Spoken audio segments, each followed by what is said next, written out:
মুলাদির তালুকদার হাটে ভূমি অধিগ্রহণ না করে সেতু নির্মাণের কাজ করায় ভূমি মালিকদের মানববন্ধন। মুলাদি থেকে আমাদের সিনিয়র রিপোর্টার মনিরুজ্জামানের পাঠানো তথ্যচিত্র। মুলাদির তালুকদার হাটে ভূমি অধিগ্রহণ না করে সেতু নির্মাণের কাজ করায় ভূমি মালিক পক্ষে লোকজন মানববন্ধন করেন। আজ আসর নামাজের পর খেজুরতলা তালুকদার হাটের পাশে নয়াভাঙ্গলী নদী উপর দিয়ে পাতার চর ও তালুকদার হাট 280 মিটার সংযোগ সেতু কাজ শুরু হয়। 30 মে 2023 সালে শেষ হওয়ার কথা। 1 এপ্রিল 2026 সালে এখন ব্রিজের কাজ চলমান। ব্রিজের ব্যয় ধরা হয় 38,57,32,039 টাকা। কিন্তু ব্রিজের জন্য প্রয়োজনীয় ভূমি অধিগ্রহণ না করে মাহফুজ খান লিমিটেড দবদবিয়া 0 পয়েন্ট কনস্ট্রাকশন কাজ শুরু করেন। এতে জমির মালিকরা এ বিষয়ে মুলাদি উপজেলা নির্বাহী কর্মকর্তা বরাবর ও সহকারী কমিশনার ভূমির বরাবর আবেদন করেন তাদের জমির ন্যায্য দাম পাবার জন্য।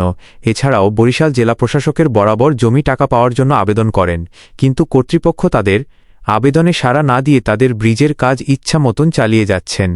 মালিকপক্ষ বাধ্য হয় ব্রিজের কাজ বন্ধ করে দিয়েছেন এবং তারা মানববন্ধন করেছেন।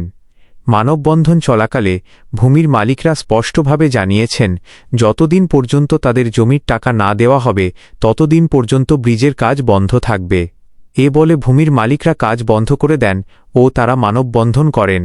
এ সময় ভূমির মালিকদের পক্ষ থেকে ছিলেন শাহজাহান মল্লিক, এর ছেলে সুজন মল্লিক, মৃত আব্দুল জব সিকদারের ছেলে রাকিবুল ইসলাম নিপু সিকদার, আমজেদ আলী সর্দারের ছেলে আবুল হোসেন সর্দার, বেলায়েত আলী গং, হাসান আলী গং, আব্দুল জলিল বেপারীর ছেলে আলমাজ বেপারী, জলিল সর্দারের ছেলে নুরুজ্জামান সর্দার, ইয়াকুব আলী সর্দার গং, দলিল উদ্দিন বেপারীর ছেলে আনিসুর রহমান বেপারী, মফিজ উদ্দিন এর ছেলে আলী মনসুর লোকমান, ফজলে করিমের পুত্র আলাউদ্দিন বেপারী সহ আরও অন্যান্য লোকজনও ছিল।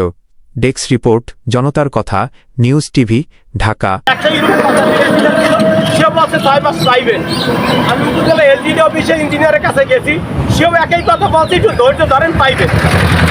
কিন্তু এখন পর্যন্ত আমাদের কাছে কোনো নোটিশ আকারে সরকারিভাবে কিছুই আসে নাই।